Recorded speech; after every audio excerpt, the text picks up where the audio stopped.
నమస్తే, welcome to one TV news.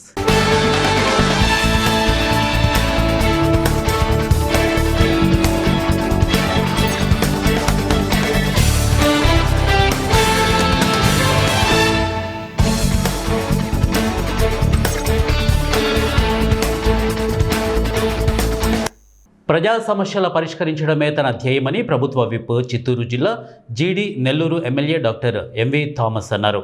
మంగళవారం గంగాధర నెల్లూరు నియోజకవర్గం పాలసముద్రం మండలం వెలుగు కార్యాలయంలో ప్రజా పరిష్కార వేదిక కార్యక్రమం నిర్వహించారు. ఈ కార్యక్రమానికి ముఖ్య అతిథిగా ఆయన హాజరయ్యారు. ఆయనకు అధికారులు, టీడీపీ శ్రేణులు ఘన స్వాగతం పలికారు. అనంతరం ప్రజల నుండి వినతులను స్వీకరించారు.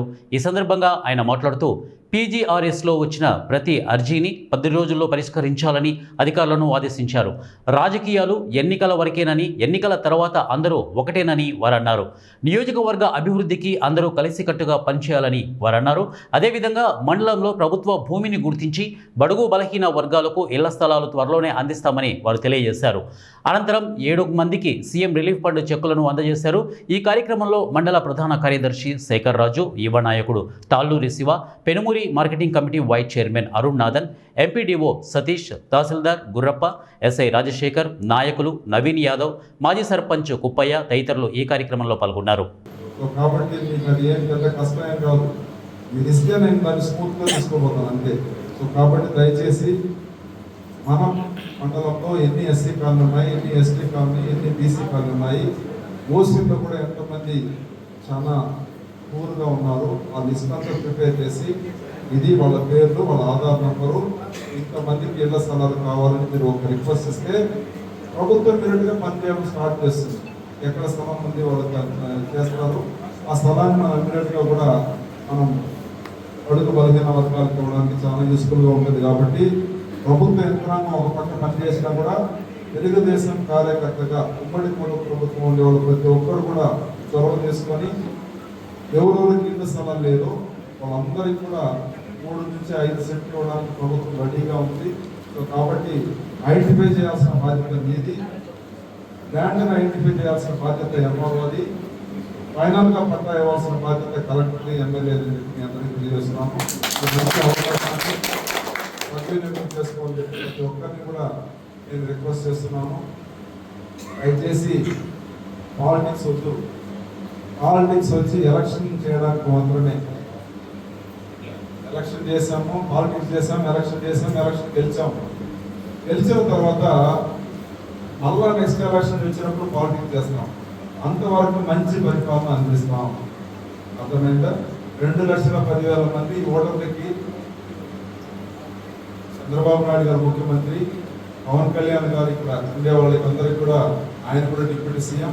అదేవిధంగా ఇక్కడ 2,10,000 మందికి వైఎస్ఆర్ పార్టీ అయినా, బీజేపీ అయినా, తెలుగుదేశం అయినా, కాంగ్రెస్ అయినా, సిపిఐ అయినా, సిపిఎం అయినా మనమే ఎమ్మెల్యే.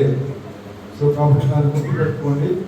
మనం పరిపాలన స్వచ్ఛందంగా ఎలాంటి ఇబ్బంది లేకుండా, ఎవరిని పబ్లిక్ ఇబ్బంది పెట్టకుండా. ప్రకాశం జిల్లా దోర్నాల మండలం మేట మల్లికార్జునపురం ఏపీ మోడల్ స్కూల్ని ఎర్రగొండపాలెం తెలుగుదేశం పార్టీ ఇన్ఛార్జి గూడూరి ఎరిక్షన్ బాబు ఆకస్మిక తనిఖీ చేశారు.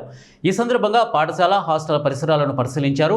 పాఠశాలలో విద్యార్థులకు అందుతున్న భోజనాన్ని స్వయంగా భుజించి నాణ్యతను పరిశీలించారు. ఇక వంటగదిని పరిశీలించి భోజనం తయారు చేసిన వంట సిబ్బందితో మాట్లాడారు.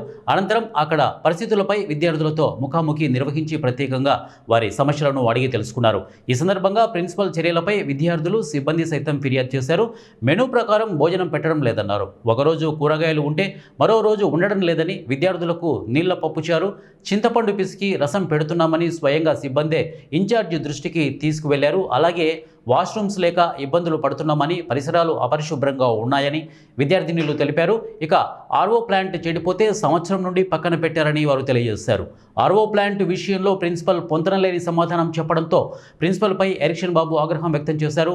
వెంటనే మెకానిక్తో మాట్లాడి తన సొంత డబ్బులతో బాగు చేయిస్తామని ఎరిక్షన్ బాబు తెలిపారు.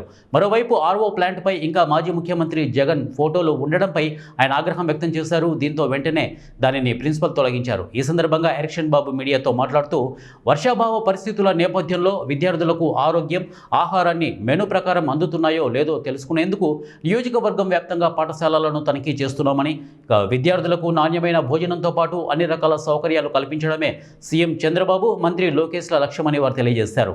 పాఠశాలలో ఉన్న సమస్యలను ఒక్కొక్కటిగా పరిష్కరించడం జరుగుతోందని, త్వరలో వాచ్మెన్లను కూడా ఏర్పాటు చేస్తామని చెప్పారు. విద్యార్థుల కోసం ప్రభుత్వం అందిస్తున్న సంక్షేమాలను అందించకుండా విద్యార్థులకు ఇబ్బందులు కలిగిస్తే వారిపై కఠిన చర్యలు తీసుకుంటామని తెలియజేశారు. ఈ కార్యక్రమంలో పలువురు అధికారులు, కూటమి నాయకులు పాల్గొన్నారు.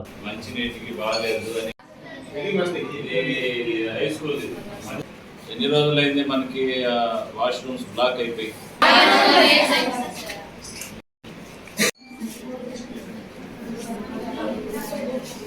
ఎన్ని రోజులైంది పాపా బ్లాక్ అయిపోయి? కలెక్టర్ గారు అదేవిధంగా సిసిడిఓకి వీళ్ళ దృష్టికి వచ్చింది. నేను రియల్గా ఇక్కడ నిజంగా పొరపాట్లన్నీ జరుగుతున్నాయా అనే దాని మీద వెరిఫై చేయడానికి వచ్చాను. నేను భోజనం కూడా చేశాను. మీరు తిన్న అన్నమే నేను తిన్నా, ఈరోజు చూశాను. ఇంకా మీరు వ్యక్తిగతంగా చెప్పాలంటే చెప్పండి. ప్రభుత్వం దృష్టికి తీసుకెళ్ళి, కలెక్టర్ గారి దృష్టికి తీసుకెళ్ళి దీన్ని పరిష్కారం చేద్దాం. మీకోసం వచ్చాను. మీరు నష్టపోయేదానికి ఈ ప్రభుత్వం ఒప్పుకోదు, నేను ఒప్పుకోను, ముఖ్యమంత్రి గారు ఒప్పుకోరు, విద్యాశాఖ మంత్రి నారా లోకేష్. కేంద్ర రాష్ట్ర ప్రభుత్వ పథకాలను ప్రజల్లోకి తీసుకెళ్లేందుకు ప్రెస్ ఇన్ఫర్మేషన్ బ్యూరో చేస్తున్న కృషి సత్ఫలితాలను అందిస్తోందని ఏలూరు శాసనసభ్యులు బడేటి చంటి ఆశాభావం వ్యక్తం చేశారు.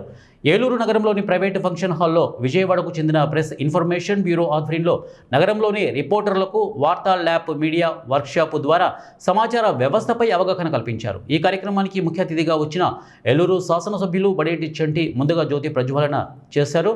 ఇక నేటి సమాజంలో ప్రభుత్వ పథకాలను ప్రజలకు చేరవేసేందుకు మీడియా వ్యవస్థ ఎంతో ఉపయోగకరంగా ఉందన్నారు. అయితే సమాచార సేకరణలో చాలామంది విలేకరులకు అవగాహన లేకపోయిందని అన్నారు. ప్రభుత్వ పథకాలను ప్రజలకు వివరించేందుకు మీడియా రంగం ఎల్లప్పుడూ ముందుండాలని సూచించారు. ప్రజలకు కావలసిన సమాచారాన్ని అందించే బాధ్యత మీడియాదే అని స్పష్టం చేశారు. Press information bureau director G Suresh Kumar మాట్లాడుతూ కేంద్ర ప్రభుత్వం అదేవిధంగా రాష్ట్ర ప్రభుత్వం ప్రజా సంక్షేమానికి, అభివృద్ధికి చేస్తున్న ప్రజా ప్రయోగ కార్యక్రమాలను ఎల్లప్పుడూ ప్రజల్లోకి తీసుకెళ్లాలంటే సంబంధిత రిపోర్టర్కు ఆ శాఖలపై అవగాహన కలిగినప్పుడే ప్రభుత్వం యొక్క ముఖ్య ఉద్దేశం ప్రజలకు చేరుతుందని వారు తెలియజేశారు. అదేవిధంగా వేదిక మీద ఆశ్రమైన వేలూరుపాడు కానీ తర్వాత కుప్పూరు కానీ విజిట్ చేయడం జరిగింది. అక్కడ ఉన్న ట్రైబల్ పీపుల్ లివింగ్ కండిషన్స్ చాలా దయనీయ పరిస్థితుల్లో ఉంటాయి. సో అక్కడ ట్రైబల్స్ పద్ధతి పంటలు అంటే మెయిన్గా మిర్చి వస్తుంది. అదే మిగతా కల్టివేట్ చేయరు. ఎంఎంపీ కూడా మైనర్ ఫారెస్ట్ పర్చేస్ కూడా రావట్లేదు. సో గమ్ము కరియాలు వచ్చే అవి రావట్లేదు. అవి కూడా ట్రైబల్స్ తీసుకెళ్ళిపోతున్నారు. సో వాళ్ళు కొంచెం ఉద్యోగ వేసే పంట మిర్చి. సో మిర్చి కూడా మేము విజయ్ కార్పొరేషన్ నుంచి మా మ్యాండేటరీ లాగా ట్రైబల్ సపోర్ట్ చేద్దాం ఉద్దేశంతో మిర్చి కొనడం కూడా జరిగింది. సో అక్కడ లోకల్ జర్నలిస్ట్ మాకు సపోర్ట్ చేశారు. ఇప్పుడు ఎవరైనా క్రియేట్ చేసి మీరు బయట దళాలు తెలియజేయవచ్చు. ప్రభుత్వానికి కమ్మండి వచ్చే డెవలప్మెంట్ ఏంటి ఆ హైలైట్ చేసి మీ కప్పడం ద్వారా అదే లోపాలు కూడా తెలియజేయడం ద్వారా ఎక్స్ట్రా ఫండ్స్ రావచ్చు ఆయన చెప్పలేము మనం. సో ప్రజా అభివృద్ధిలో మీరు తప్పకుండా భాగస్వామ్యం చేయడం, మీరు పీపుల్ భాగస్వామ్యం చేయడం, అదేవిధంగా వాళ్ళు అవేర్నెస్ క్రియేట్ చేయడం. ఇప్పుడు చెప్పాలనుకుంటే చాలా ఉన్నాయి. అన్ని డిపార్ట్మెంట్ గురించి చెప్పగలను. బట్ టైం లేదు మనకి. మన గౌరవ ఎమ్మెల్యే గారు కూడా మాట్లాడుతూ ఉంది. సో మీడియా బిజినెస్ ఏంటంటే చాలా కష్టంతో ప్లే చేయొచ్చు. Only negative. Press information bureau వాళ్ళు ఈ రోజున వార్తా ల్యాబ్ లేదా వర్క్షాప్ మరి ఏలూరులో నిర్వహించడం అనేది గర్వకారణం. మరి దీని ద్వారా ఏదైతే స్కీములు ఉన్నాయో ఆ స్కీములన్నీ కూడా మీడియా ద్వారా ప్రజలకి చేరువ అవ్వాలన్న ఉద్దేశంతో మీ అందరినీ కూడా ఇక్కడ ఈ కార్యక్రమం నిర్వహిస్తున్నారు మీ అందరితో పాటు. ఎందుకంటే అనేక సంక్షేమ పథకాలు రాష్ట్ర ప్రభుత్వం కానీ అలాగే కేంద్ర ప్రభుత్వం కానీ ఇస్తున్నారు. అవి చాలా మంది ప్రజలకి ఎవరికి కూడా తెలియదు. మీరు ఎక్కడికైనా వెళ్ళినప్పుడు దాని మీద ఒక అవగాహన ఉంటే మీరు తప్పనిసరిగా వాళ్ళకి ఈ స్కీమ్ మీకు ఉందే, మీరు ఇది చేసుకోవచ్చు అని చెప్పే నాలెడ్జ్ మీకు ఉండాలనే ఉద్దేశంతో వర్క్ షాప్ కండక్ట్ చేస్తున్నారు. దీనికి సంబంధించి మీకు ఏం కావాలనేది వీళ్ళ దగ్గర నుంచి ఫీడ్బ్యాక్ తీసుకోగలిగితే, అంటే నా ఉద్దేశంలో అసలు ఏ పథకాలు స్టేట్ గవర్నమెంట్ ఉన్నాయి, ఏ పథకాలు కేంద్ర ప్రభుత్వం ఉన్నాయి, దీనికి అర్హతలు ఏంటి అనేది ఒక బుక్లెట్ రూపంగా ద్వారా మెయిన్ మీడియా సోదరులకు ఇస్తే దాని ద్వారా మీడియా సోదరులందరూ కూడా మాట్లాడుకుంటున్నప్పుడు ఎప్పుడైనా గెట్ టుగెదర్ ఎన్నోసార్లు అవుతుంటారు.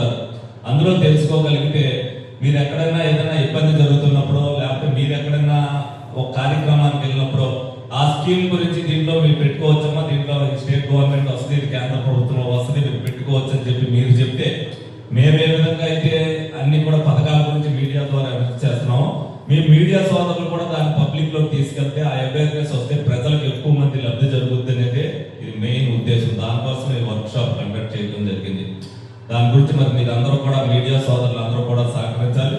ఎందుకంటే డెవలప్మెంట్ విషయంలో మరి ఉన్న పథకాలను ఉపయోగించుకోగలిగితేనే ఆర్థికంగా మరి ప్రజలు కూడా నిలబడగలుగుతారు. దాని ద్వారా వాళ్ళ ఎడ్యుకేషన్ కావచ్చు, వాళ్ళ ఆర్థిక స్తోమత అవ్వచ్చు, బిజినెస్ పరంగా వాళ్ళు ఏదైతే లోన్స్ ఉపయోగించుకుని వాళ్ళు ఆర్థికంగా నిలబడుతారో అప్పుడే దేశ అభివృద్ధికి కానీ రాష్ట్ర అభివృద్ధికి కానీ. తెలంగాణ రాష్ట్ర ప్రభుత్వ పెన్షనర్ల సమస్యల సాధనకై ఈ నెల 7వ తేదీన భారీ నిరసన దీక్ష చేపట్టనున్నామని తెలియజేశారు. ఈ సందర్భంగా ప్రభుత్వ పెన్షనర్ల ఆధ్వర్యంలో చేపట్టబోయే చలో హైదరాబాద్ కార్యక్రమాన్ని విజయవంతం చేయాలని జోగులాంబ గద్వాల్ జిల్లా అధ్యక్షుడు లక్ష్మిరెడ్డి, ప్రధాన కార్యదర్శి చక్రధర్, కోశాధికారి బీసిరెడ్డి పిలుపునిచ్చారు.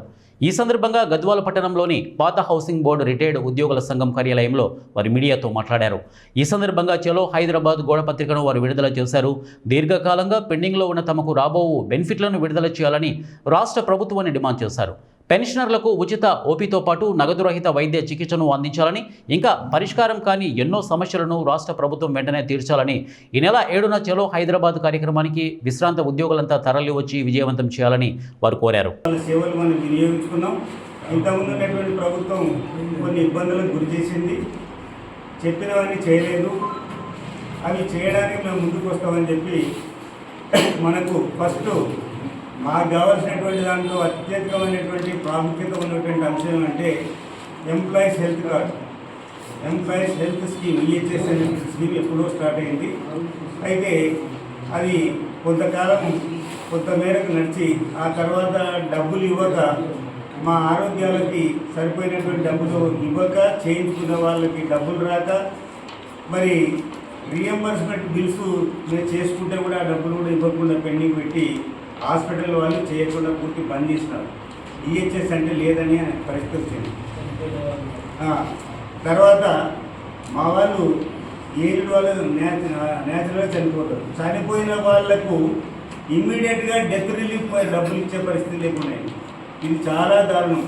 వాస్తవంగా నేను ఒక అధ్యక్షుడిగా దాదాపు 10 సంవత్సరాల నుంచి నేను ఈ అధ్యక్షుడిగా ఉన్నా. ఇక్కడ తాలూకా లెవెల్లో, జిల్లా లెవెల్లో కూడా మరి ఒకనాడు చనిపోయిన వాళ్ళకి ఇమ్మీడియట్గా పోతే డిటిఓ ద్వారా నేనే డైరెక్ట్ అకౌంట్లో పైసలు వేయించి, లేకపోతే అంటే డీడీలు ఇప్పించి చేసినటువంటి సందర్భం. ఆ రోజు మరుసటి రోజు 2-3 రోజులు ఖచ్చితంగా చేయించాను. తర్వాత ఈకుమైనటువంటి కొత్త సిస్టమ్ తీసుకొచ్చి మొత్తం ఫండ్స్ అక్కడ కావడం, రిలీజ్ వస్తేనే వీళ్ళకు డిటిఓలకి పవర్స్ లేవు, ఎస్టీ వాళ్ళకి పవర్స్ లేవు.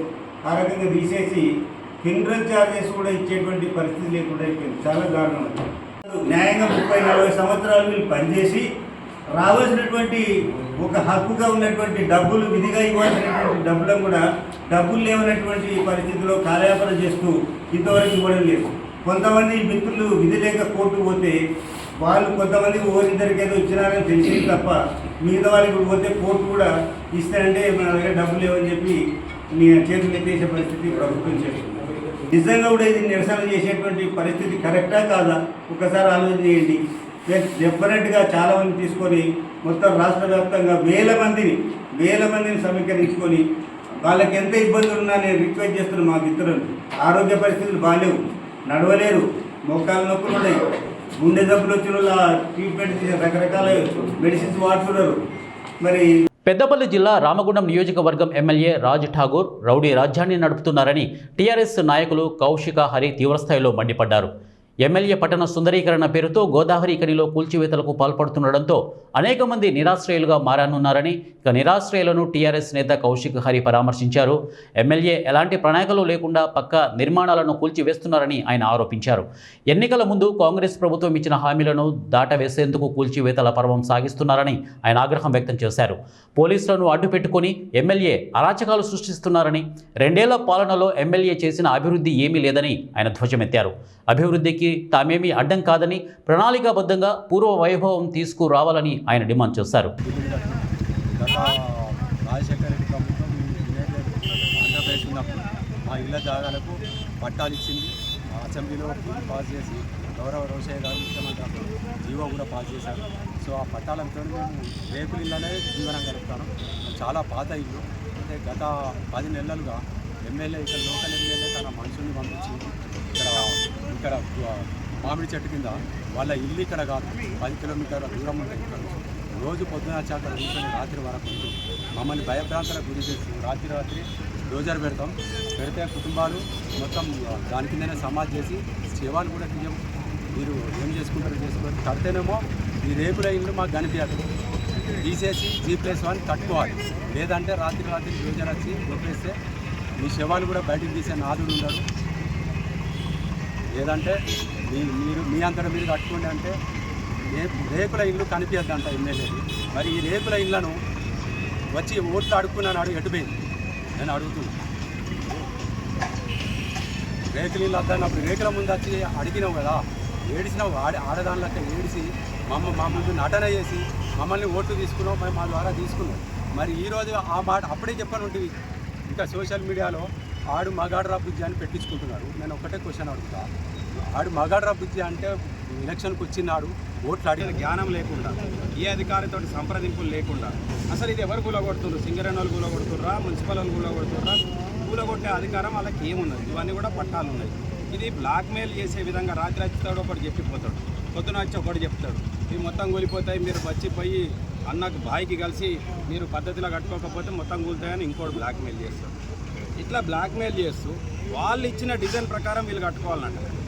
ఎక్కడన్నా ఉంటుందా అండి? ప్రైవేట్ ఇల్లు, రోడ్ పాయింట్ ఉన్న ఇల్లులు ఈ వాళ్ళు ఇచ్చిన డిజైన్ ప్రకారం కట్టుకుంటే మరి వాళ్ళు ఇచ్చిన డిజైన్ ప్రకారం కట్టుకుంటారు. అలా నీ కంట్రిబ్యూషన్ ఏంటి? నువ్వేమైనా డబ్బులు ఇస్తావా? ఇవన్నీ అడిగినందుకు నిన్న ఒక పోలీస్ అధికారితో మక్కాన్ సింగ్ అనే ఎమ్మెల్యేకి నేను చెప్తాను, ఆయనకు దమ్ము లేక పోలీస్ అధికారులను, రెవెన్యూ అధికారులను, మున్సిపల్ అధికారులను, సింగరేణి అధికారులను వాడుకొని ఈ ప్రాంతాన్ని కూడా భయభ్రాంతులకు గురి చేస్తూ ఉన్నాడు. ఆయన సంపాదిస్తున్నటువంటి ఓసీ5 మీద సంపాదించిన పైసలు కావచ్చు, ఏదైతే మన HKR రోడ్డు మీద సంపాదించిన పైసలు కావచ్చు, బూడిది దోసుకునేది కావచ్చు. బూడిది ఫస్ట్ ఇయర్ అయిపోయింది, 2వ సంవత్సరం ఇప్పుడు స్టార్ట్ అవుతుంది. ఏమంటారు? బూడిది నంబర్ 3.0 లెక్క మట్టి మీద సంపాదించే పైసలు అవరు 20. కర్నూలు జిల్లా మద్దికేర మండలం పెరవలి గ్రామంలో వెలసిన శ్రీరంగనాథ స్వామి హుండీ లెక్కింపు కార్యక్రమాన్ని మంగళవారం నిర్వహించారు. ఆలయ కార్యనిర్వహణాధికారి వీరయ్య, ఆధుని దేవాదాయ శాఖ తనిఖీ అధికారి వెంకటేశ్వర్లు, ప్రధాన అర్చకులు రంగనాథ ఆచార్యులు సిబ్బంది సమక్షంలో దేవస్థాన చైర్మన్ పారారవి, పాలక మండలి సభ్యుల ఆధ్వర్యంలో ఉండే లెక్కింపు కార్యక్రమం జరిగింది. ఈ సందర్భంగా ఆలయానికి 11,13,349 రూపాయల ఆదాయం సమకూరింది. గతంలో కంటే ప్రస్తుతం స్వల్పంగా ఆదాయం పెరిగిందని ఆలయ చైర్మన్ రవి తెలిపారు. ఆలయ అభివృద్ధికి భక్తాదులు తమ వంతు సహకారం అందించాలని ఆయన కోరారు. ఆలయానికి చెందిన తూర్పు, దక్షిణ గాలి గోపురాలు నిర్మాణంలో ఉన్నాయని, వాటిని త్వరలోనే పూర్తి చేస్తామని పేర్కొన్నారు. ఆలయ ప్రహారీ గోడ నిర్మాణం, యాగశాల నిర్మాణానికి వ్యయ అంచనా వేశామని, త్వరలో ఎమ్మెల్యే దృష్టికి తీసుకువెళ్లి ఆయన సహకారంతో వీటిని నిర్మాణాలు పూర్తి చేస్తామని ఆయన తెలియజేశారు. అర్చక స్వాములు, భక్తాదులు, గ్రామ పెద్దలు అందరి సమక్షంలో ఈరోజు ఉండిని లెక్కింపు జరగడం జరిగింది. ఈ లెక్కింపు ద్వారా సుమారు 11,13,49 రూపాయలు ఆదాయం వచ్చింది. సాల్వ్ చేస్తాం. మళ్ళీ రేపు మార్చిలో బ్రహ్మోత్సవం అయిపోయిన తర్వాత మార్చి లాస్ట్లో మళ్ళీ ఉండి లెక్కింపు జరుగుతుంది. కర్నూలు జిల్లా మద్దికేర మండలంలో స్వయంభూ వెలిసినటువంటి రాజ్యలక్ష్మీ భూదేవ సమేత శ్రీ రంగనాథ స్వామి వారి ఉండి కార్యక్రమం ఈరోజు చేశాము. ఈ సందర్భంగా ఆలయ ఈవో గారు, తర్వాత వీరయ్య గారు, అలాగే రెవెన్యూ ఇన్స్పెక్టర్ వెంకటేశ్వర్లు గారు, మా పాలక మండలి సభ్యులు, ఆలయ సిబ్బంది మరియు గ్రామ పెద్దలు, ప్రజలు, స్వచ్ఛంద సేవా సంస్థ వారు ఈ ఉండి లెక్కింపు కార్యక్రమం పాల్గొని ఈ ఉండి లెక్కింపు కార్యక్రమాన్ని చేశారు. ఈరోజు 11,13,349 రూపాయలు ఉండి ఆదాయం వచ్చినది. గత సంవత్సరం కంటే ఈ సంవత్సరం కొద్దిగా పెరిగింది. ఇంకా ముందు కూడా ఈ ఆదాయాన్ని పెంచే మార్గాలు మేము అన్వేషిస్తున్నాం. ఆ విధంగా భక్తులకు సహాయ సహకారాలు కోరుతున్నాం. ఈ ఆలయాభివృద్ధికి ఎవరు ఏమి ఇచ్చినా కూడా రూపాయి కొంచెం ఎంత ఇచ్చినా మేము తీసుకొని మేము ఆలయాభివృద్ధికి వినియోగించి మా ఆలయాభివృద్ధికి మేము సాయశక్తుల. వెంకటేశాయ. మేము ఆధుని బ్రహ్మరాంబిక సేవా సమితి సభ్యులు. మా కోఆర్డినేటర్ నీలకంఠ సారు. ఆయనకి మెసేజెస్ సర్క్యులర్ ఏ టెంపుల్లో ఏమైనా సేవలు ఉంటే ఉండి కౌంటింగ్స్ ఉంటే వస్తాయి. ఆయన మాకు తెలుపుతారు. ఆయన కింద మనమంతా సేవ చేస్తాము. ఎక్కడ ఏమి మేము డబ్బులు అయితే ఏమి తీసుకోము, స్వచ్ఛందంగా సేవ చేస్తాము. మేము అన్ని చోట్ల తారాపురం, గద్రేళ మొత్తం మేము సేవలకు వెళ్తాము. ఆంధ్రప్రదేశ్ దేవాలయాల్లో తిరుపతి, కాళహస్తి, కాణిపాకం, అన్నవరం, విజయవాడ, తారాపురం, కైరుపుల, గద్రేళ మారమ్మ, శ్రీశైలం ఇక్కడంతా సేవలు చేస్తాము. ఆంధ్రప్రదేశ్ మా సేవా సమితిలో పనిచేస్తాము. ఫ్రీగానే చేస్తున్నాము. మా గుర్తు వచ్చేసి శంకరన్న, శివాదయ అంకులు, అటువంటి వచ్చి సాయి అన్న, మురారి అన్న, ఈ నలుగురికి ఇంటిమేషన్ పోతే ఆ నలుగురు ఇంటిమేషన్ మా అందరికీ ఇస్తారు. మా సేవలో మొత్తం మేము 150 మంది ఉన్నాము. మా హనుమాన్ సేవలో మాకు మొన్ననే హనుమాన్ కసాపురంలో రాజగోపురం ప్రతిష్ట కూడా జరిగింది. రాజగోపురం ప్రతిష్టలో కూడా 5 రోజులు కూడా మేము సేవ చేశాము. మళ్ళీ ఇది కూడా మాకు మొన్ననే తెలిసింది, పెరివిల్లో కూడా ఉండి కౌంటింగ్ ఉంది అని. ఇంతకుముందు 6 నెలల కిందట కూడా ఉండి కౌంటింగ్కి వచ్చాము. ఇప్పుడు కూడా ఉండి కౌంటింగ్కి వస్తాము. మేము కూడా కసాపురం కానీ, మా మధ్యకేరలో ఉన్న సుబ్రహ్మణ్య స్వామి టెంపుల్ కానీ, మద్దమ్మ టెంపుల్ కానీ, పెరివిల రంగస్వామి కానీ, పెన్నోబలం కానీ, ఉరుకుందు కానీ, ఆంధ్రప్రదేశ్లో ఎక్కడికైనా కూడా మా ఇంటిమేషన్ వచ్చిందంటే శ్రీ సత్యసాయి జిల్లా మడకశిర మండలం నీలకంఠాపురంలో ఎల్వి ప్రసాద్ నేత్ర వైద్యశాలను రాజ్యసభ సభ్యులకి రామచంద్రరావుతో కలిసి వైద్యశాల వ్యవస్థాపకులు గొల్లపల్లి నాగేశ్వరరావు ప్రారంభించారు. ఈ సందర్భంగా వారు మాట్లాడుతూ ఎల్వి ప్రసాద్ ద్వితీయ శ్రేణి వైద్యశాల నీలకంఠాపురంలో ప్రారంభించడం గర్వంగా ఉందన్నారు. ఇక్కడ బాగా క్లిష్టమైన నేత్ర సమస్యలను ఈ వైద్యశాలలో చికిత్సల ద్వారా పరిష్కారం చేస్తారని తెలిపారు. ఈ ప్రాంత చుట్టుపక్కల గ్రామీణ పట్టణ వాసులు సుమారు 5 లక్షల మంది నేత్ర సమస్యలను పరిష్కరించేందుకు ఎల్వి ప్రసాద్ ఆసుపత్రి వేదిక కానుంది అని తెలిపారు. ఇక బీహార్ ఎన్నికల సందర్భంగా ఆసుపత్రి ప్రారంభానికి రాహుల్ గాంధీ రాలేకపోయారని వారు పేర్కొన్నారు. సేవా దృక్పథంతో ఎల్వి ప్రసాద్ ఆసుపత్రి ముందుకు సాగనుందని తెలిపారు.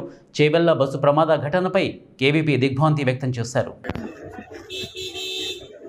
ద్వితీయ శ్రేణి కేంద్రం అంటే బాగా క్లిష్టమైన నేత్ర ఆరోగ్య సమస్యలు తప్ప మిగిలిన వాటన్నిటికీ కూడా ఇక్కడే చికిత్స చేయవచ్చు. కనీసం 85 నుంచి 90% సమస్యల వరకు ఇక్కడే పరిష్కారం చేస్తుంది. అంటే చుట్టుపక్కల ఉన్న గ్రామీణ ప్రాంతాల్లో వారంతా ఇంకెక్కడికి ప్రయాణం చేయాల్సిన అవసరం లేదు.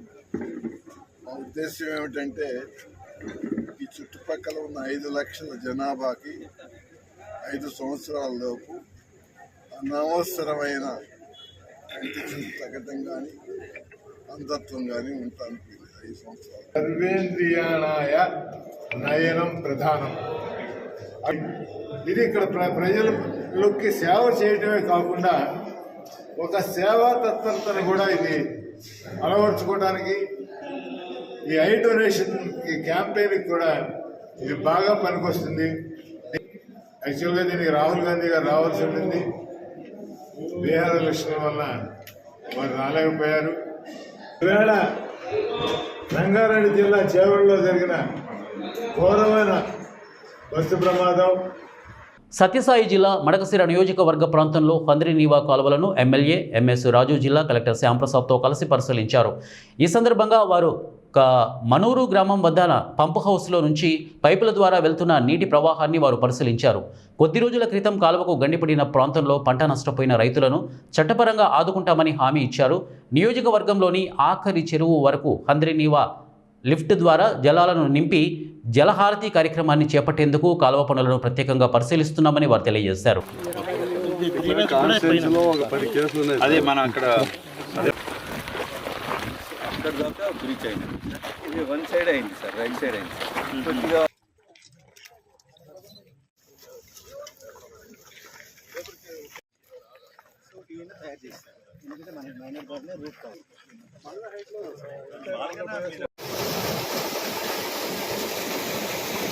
ఇవి బులెటిన్ అప్డేట్స్. నెక్స్ట్ బులెటిన్లో కలుద్దాం. Until then keep watching 1TV news. ప్రతిక్షణం ప్రజల పక్షం.